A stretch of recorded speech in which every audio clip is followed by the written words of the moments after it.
Thank you very much, and good morning. Thank you for the introduction. And a particular note of gratitude to Dr. Mazway and CSID for the opportunity to be with you here today and participate in this wonderful conference, a very important conference. So why Uzbekistan? It's not a country that has ever had a free and fair election, as judged by the OSCE or other election observers who value free and fair elections. It's not a country that is particularly known for democratic transformation. It's a country that has been authoritarian since its independence. So what makes this a topic of discussion at a conference such as this, particularly a country relatively far afield from the region that we're talking about today?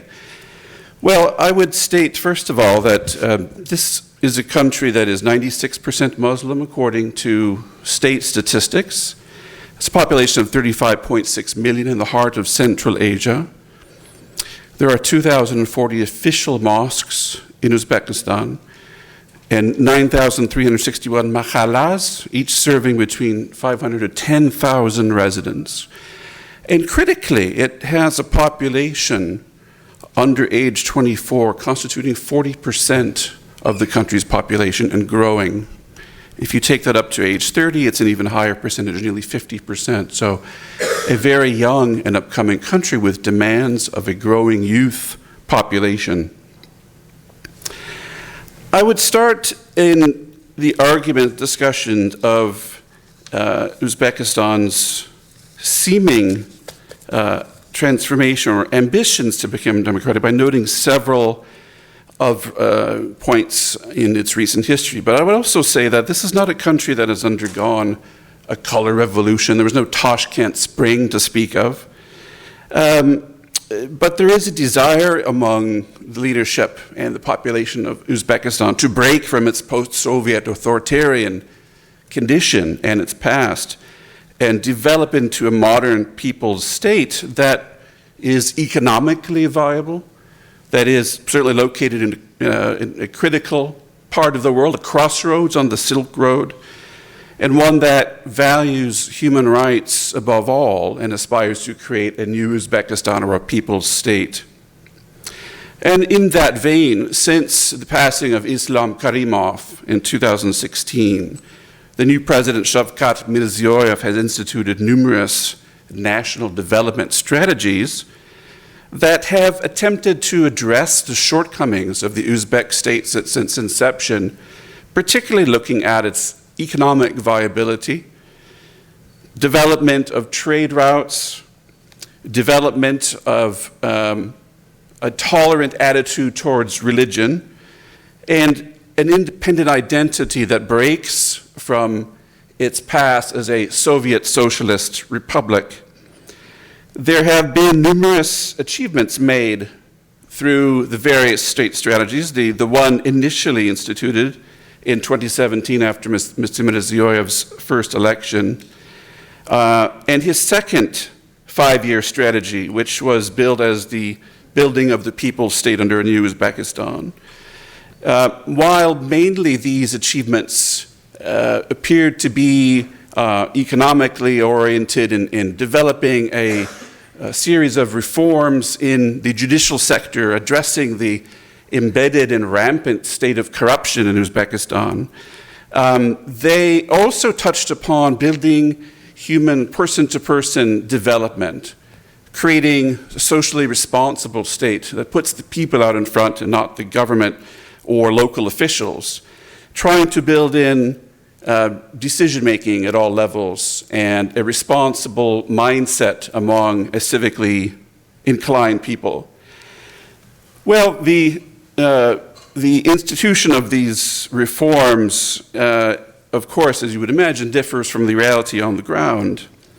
Nonetheless, to continue advancing the reforms, under the president's leadership in 2023, there was a major rewriting of the Constitution, which included the recommendations of 220,000 individual recommendations by citizens of the country on what they would like to see change, what they would like to see done differently as part of the national constitution.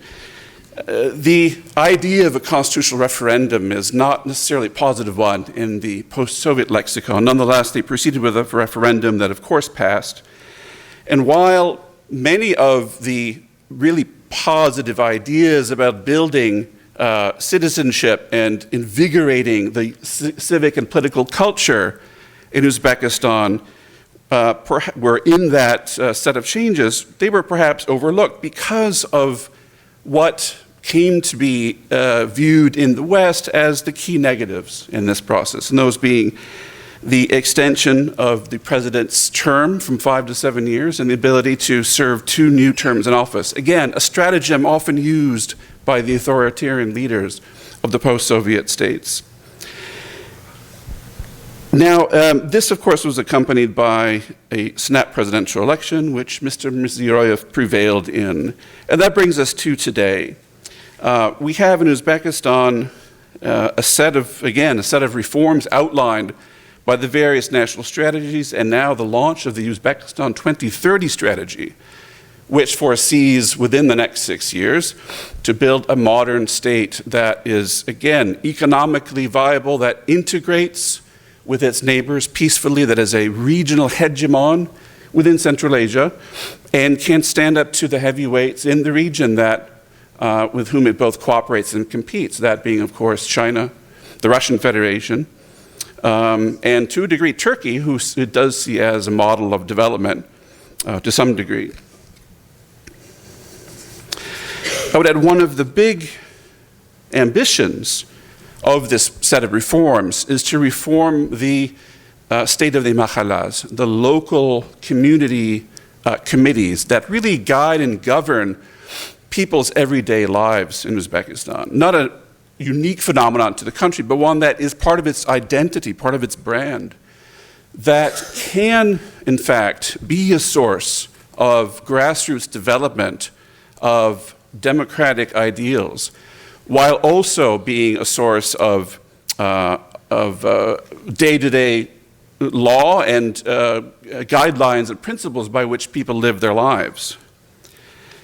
Now, there are several, and I'll get to these quickly, internal pressure points that need to be taken into account during this project, which is now, as Mr. Mirziyoyev is in his 8th year of power, are becoming more intense. And one is the strict control of religious expression. Uzbekistan has never been a country that has been seen, even with the recent reforms, as particularly tolerant of religious expression.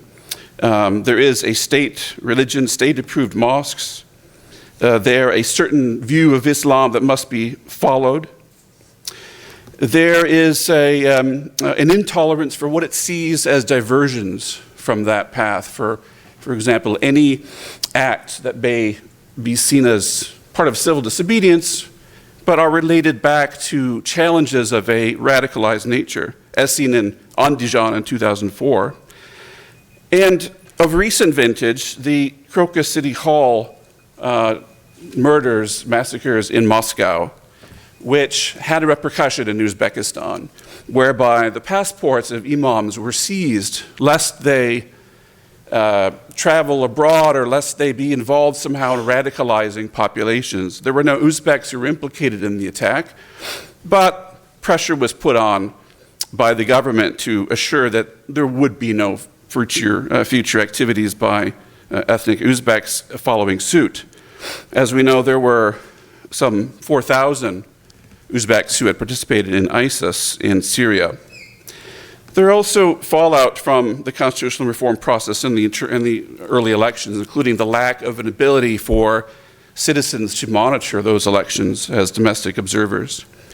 We have a very difficult situation with respect to civil society. There are few truly independent civil society organizations, and what we have is the prevalence of government-organized NGOs, who are in many ways also funded and well-resourced.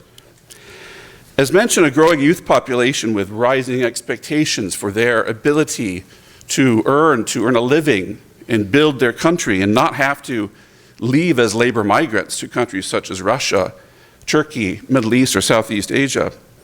But yet a growing economic inequality and still the persistence of labor migration outside of the country. External pressure points, first and foremost, relations with the Russian Federation, which still wields a very large influence over the country, as Uzbekistan tries to appease both the Russians as well as the West in dealing with economic sanctions put upon Russia. Uzbekistan had been envisioned by Moscow as a potential transit point. They have tried to address this, yet keep good relations. Uzbekistan is not a member of Russian-led organizations such as the CSTO or the Eurasian Economic Union, nonetheless must maintain good relations, given the thousands of Uzbek citizens working in that country as labor migrants. We have increased engagement with the West as Uzbekistan wants to reinvent itself as a democratic engine, economic engine within Central Asia, yet declining democratic credentials, even with the advent of these national strategies and these efforts to build committees and institutions within Uzbekistan that put people ahead of the government. And the country's vision of itself as a regional organizer of peace and security within the region, which also includes a shared border with Afghanistan, which has caused the Tashkent leadership some degree of discomfort in addition. So, what is the future for democracy in Uzbekistan with all of these many factors in consideration? I have a few recommendations, both for the authorities in Uzbekistan in building democracy, as well as for those who are on the outside supporting democratic development in Uzbekistan. I'll go very quickly through these. You can see them. First is providing a mandate for sequential civic education for young people at all levels of school in the country. Building civic culture, building a culture of democracy from the ground up is imperative. It is lacking in the country. It is imperative for any successful democracy to take root in Uzbekistan. Opening the political space and allowing political parties to register. We have the same five political parties in the Oli Majlis that we had during the last election. New parties have not only been not allowed to be registered, they have been blacklisted in many ways, with their members beaten, tortured, intimidated. That would include also expediting direct local elections to hakims, loosening restrictions on the activities of civil society, who are heavily regulated by the Ministry of Justice and do wonderful work, but are impeded in doing so by the heavy hand of the ministry. And also clarifying the role of mahallas, which can serve, in fact, in a very positive manner in both in the election process, but also in promoting and strengthening the equal rights of citizens, particularly women, and promoting civic resilience. One recent and important reform was the appointment to the mahallas of a person dealing with gender equality issues. Let's see how this plays out. Hopefully this will reinvigorate and allow more opportunities for women. And for those in the West, the US and Europe, who are supporting democracy, hold this government accountable to the points it has committed itself to in the National Development Strategy, in front of the United Nations and the international community, particularly concerning human rights. Press for democratic development and equal opportunities to expand trade relations and bilateral relations and person-to-person contact. Invest in Uzbekistan's youth and make civic and legal education a priority. View the human dimension in Uzbekistan through an intersectional lens, and provide assistance to those doubly marginalized groups, including women with disabilities and young people in minority communities. Very critically, provide training for investigative journalism, particularly young women journalists, as the media sector continues, unfortunately, under this government to contract in spite of recent promises.